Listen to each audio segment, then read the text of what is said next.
Hello and welcome to some more Star Citizen. Star Citizen Alpha 3.18 has just been released to First Wave PTU, and it should be in the hands of more backers in some form by the end of the year. And I wanted to start looking towards Q1 and Q2 of 2023 to see what Cloud Imperium are likely going to be getting in feature, ship, location and evolution wise, based on what Cloud Imperium have been saying over the last few months at CitizenCon and on their roadmap. Cloud Imperium have said that they are still planning for a 3.19 patch at some point, but as I've said in previous videos, it's kind of irrelevant. We know that Cloud Imperium are working towards Alpha 4.0's release at the end of 2023, and there are going to be patches in between 3.18 that we're just about to get and when 4.0 releases. But whether they're 3.18.x patches or 3.19.x patches, it's really just a name. That said, I would expect 3.19 in the sort of Q2 end of that period, just because it makes more sense to me, sort of logically. Cloud Imperium are in a much better position than previous years to bring us content and actually get some bits out. They have a much bigger staff. COVID isn't really affecting the workforce anymore. A lot of employees are back working in the office rather than from home. Cloud Imperium have a lot of their pipelines and processes sorted. There's a load of core systems that Cloud Imperium have completed. Admittedly, there's a load more for them to do. That all said, Q1 at the end of that typically has quite a small patch. Cloud Imperium want to get scheduling done after coming back to work in January and after the holidays. We know we're going to see a lot more sort of updates, and the tone for the year and the sort of roadmap all being updated by February 8th. And that contributes to my theory that we're going to get a 3.19 patch in Q2 rather than the end of Q1.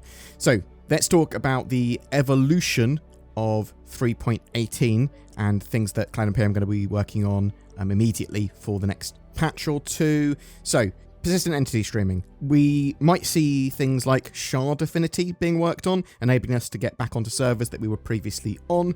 We will at least see optimizations and tweaks to persistent entity streaming as they work towards server meshing. The cargo refactor. So, expect lots and lots and lots of updates on the cargo refactor in the coming year. Freight elevators being part of this, so this will enable players to physically load and unload cargo from their ships by conveying cargo to and from hangars and landing pads, garages and docking collars, as well as times and costs associated with loading and unloading of cargo.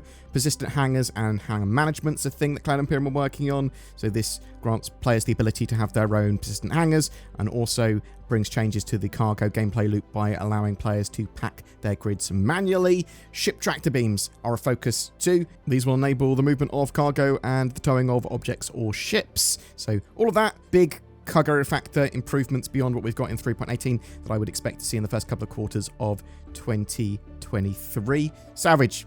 That's going to evolve. We know that Cloud Imperium are working on vehicle munching, enabling the larger sort of chunks of salvage to be processed by the Reclaimer and Vulture, but whether or not we actually get vehicle munching in the sort of first couple of quarters of 2023 remains to be seen.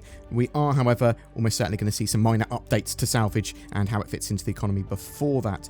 Sort of new features-wise, the quantum travel experience is something that Cloud Imperium have talked about a lot, so this is going to have players moving in a more physically realistic way and improving the general quantum travel experience, adjusting how spawning and calibrating and interdictions and entering and exiting works.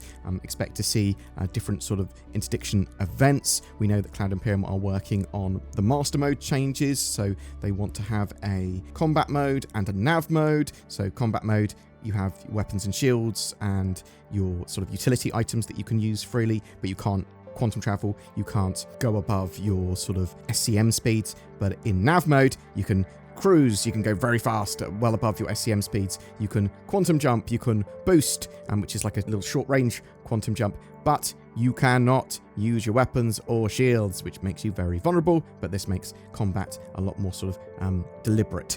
Now, there's a load of other things attached to this that Cloud Imperium are working on, with sort of new aiming systems, new ship combat updates, and they will want to bring in sort of variety to weapons and components especially again. That's going to be an ongoing sort of initiative throughout the year, along with bringing all the ships up to gold standard, getting them all ready for physical components. So sort of bear that in mind. We might see some of this sort of phased into the game over multiple patches. Space mines. Cloud Imperium are working on these, so certain ships will be able to release space mines. Maybe we'll see a little tiny mine layer as well, but the idea is that we can trap and capture enemies and damage enemies with mines and set up defensive perimeters. Expect to see space mines used in loads and loads of missions and events after that. New damage types and ammo. So Cloud Imperium have been working on flak, plasma, disarray, loads of different ammo types beyond that. Distortion reworks are being done, so this is going to impact specifically hit systems or parts of a ship's circuitry when distortion weapons hit. Also, we're going to see more work on weapon wear and misfire. I'm expecting to see a lot of this stuff in 2023 and probably some of it come online in the earlier parts. We know there's cutting tier 2 for the multi-tool, so this is going to be used for a huge amount of things. So literally a little cutting attachment on your multi-tool, enabling you to cut through lots of different objects and the surface of certain things, enabling you to do missions and more salvage, that sort of jazz. MFD rework, expect better UIs, better HUDs. We know that the ship MFDs are being redone to make them more customizable and look better and just sort of better for general gameplay. Resource management. This is probably the big thing other than server meshing and Pyro and 4.0 that's being worked on throughout the year. So this is going to be the resources for station settlement cities and all other locations, how those sort of resources move between the circuitry of a ship or whatever, and the different components. It's going to unlock engineering station gameplay for ships, let players manage power, CPU, fuel, shields, coolant in a much more fundamental way. Connected to this is a variety of other features that are being worked on as well: fire propagation, artificial gravity generation, life support, physical damage and components. So huge amount of stuff there. Obviously, tier 0 implementation probably won't have all of it. Bounty Hunting version 2. Now, this has had a lot of work for quite a while, and this will enable players to track criminals via Mobiglass, security app linked to distress beacons, comm arrays, air traffic control systems, cameras, and NPC informants. This will rely on various new back-end tech, including virtual AI, NPC scheduler, and security service. So we know that there's a lot of work that's gone into the dynamic universe, the quantum simulation, the economy, all the stuff that Tony Zurvik is working on. So there's thousands of unseen simulated entities that are going to carry out trade and commerce and piracy and security, and they generate missions, and everything should be sort of generated and priced based on what's going on in the verse. So it's very much player influenced, and the simulation doesn't sort of make up stuff out of nothing. It goes, well, there's more likely to be pirates in this area. These missions are being generated because people are being attacked here. I'm expecting to see additions to the dynamic universe stuff sort of phased into patches throughout 2023. Something that I think is going to be very useful for players is the new player experience, an initiative for improving the initial first 30 minutes of gameplay, which will help other players understand the context of the world and introduce them to some of Star Citizen's basic features. This will include updates to landing zones, spaceports, hubs, shops, and more. This is also combined with the player interaction experience, a holistic array of complementary features and systems, all related directly to the player. So player status, item status, environment status, as well as interactions with both the game world and objects within it are covered under these systems, and they should make them more easy to use and more simple to use and just sort of feel a bit better. Vulkan. So Vulkan integration, that is coming. We've got the Gen 12 renderer stuff in 3.18, but Vulkan is going to sort of help with a load of people's systems, bring us much more modern graphics options and that sort of stuff. But yeah, general performance, better looking game, all that sort of jazz can be covered under Vulkan. Very excited for that. There's likely going to be a load of new missions turning up, but also a couple of large dynamic ones. You can bet that they're going to have updated versions of Xenothreat and the Siege of Orison to go along with Jumptown version 2.1, but also they'll probably evolve Jumptown even more. Also, expect more time trial race courses. That just seems very likely because they get their new devs to work on those sort of more simple points of interest. There are a load of updates planned for player movement, traversal, animations like swimming, sliding, using ladders, better mantling and climbing.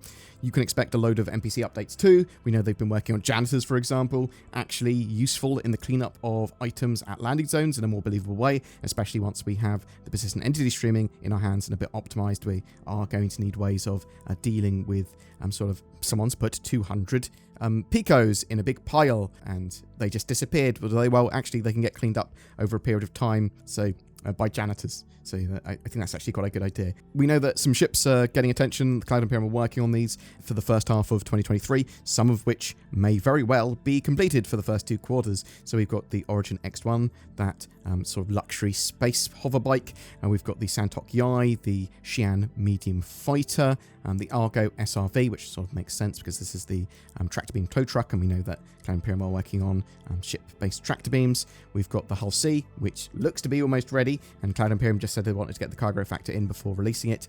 And that's a good point as well. The sort of larger 32 SU containers for cargo, expect them to be movable more readily and detachable from things like the raft once we have sort of ship tractor beams. We've got the Crusader Spirit series of ships. They look like they're going to be ready at some point pretty soon, to be honest. Cloud Imperium working on them, and they sort of like are a competitor to the Freelancers and the Cutlass series. We've got the RSI Lynx, the sort of more luxury-ish, sort of more updated rover. And we've got various ships and vehicles that are yet to be announced as well that we'll expect to turn up in those patches.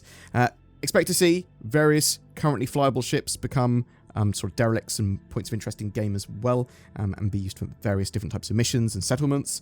Some other bits we know, Cloud Imperium are working on a new star map and Moby-Glass updates. These are likely to be more sort of 4.0, 4.x features in my opinion, but we could see some bits towards that. Cloud Imperium are working on Lorville 2.0 and the city and cityscape there. It could see implementations throughout 2023. Don't know exactly when though. There is work going on to a load of new points of interest like asteroid facilities, new caves, as well as the underground facilities that Cloud Imperium previewed at CitizenCon. Now, the underground facilities, maybe they're going to be a bit later in the works, but expect some of those and a lot more points of interest to be phased in throughout the year. And boom! That's it, really. That's what looks most likely to me for the first couple of quarters of 2023. Cloud Imperium sort of evolving the current systems that we already have, bringing in some new features, but not a huge amount. Obviously, there's some core features like Vulcan and that sort of stuff. But yeah, evolving things like the cargo factor, getting ready for 4.0. And there's a lot of gameplay and missions and expansions to the current sort of points of interest and environments that we have that they can do for sure. Hopefully 2023 will be a fantastic year for Star Citizen gameplay and sort of additions and development, but what do you think? Are you expecting Cloud Imperium to make huge headway in 2023 as they push towards 4.0, getting a load of features and sort of additions and optimizations in before 4.0's release? Or are you expecting a much slower slog and very little content until 4.0's release? Do you think they'll actually be able to get Alpha 4.0 out by the end of 2023? Or do you think it's going to be like what we have with Alpha 3.18 at the moment, where it's sort of down to the wire? Have I missed out any features that you are expecting to see in the first couple of quarters of 2023 as well? Whatever your thoughts, I'd love to hear from you in the comments below. Do you have eyes? I know I do. Do you want precise eye and head tracking that's natively supported in Star Citizen for that deep immersion? And it just so happens that Tobii Eye Tracker 5 has a 20% off sale until the 2nd of January 2023. So go to tobii.gg/BoredGamer or follow the links down below to get your discount. Ho ho ho! Merry Nordmas! It's Santa! No, Timmy, it's Father Nordmas. I'm legally distinct and spread NordVPN cheer. Here you go, little Tim. Have some discount on your next NordVPN purchase. Just what you wanted. Go to nordvpn.com/BoredGamer. But Santa, we don't want a VPN. I told you, Tim, it's Father Nordmas. Every month we have a ship giveaway. For December, we are giving away the mighty Drake Corsair Explorer with a Star Citizen game package and lifetime insurance. This no-nonsense Explorer can take you and 3 friends to the limits of adventure around the verse, and although more focused on exploration and expedition, it is a great multi-role mission runner too. Comment on any of my videos during December to be in for a chance of winning that. Thank you so much for supporting the channel. Please don't forget to like and especially subscribe to the videos, leave comments, and if you feel so inclined, use the join button under my videos and give a little bit each month to help the channel. It really, really does help. Or you can even become a Patreon or donate. Check out all the links below. Thanks very much for watching. Have a great time in the verse.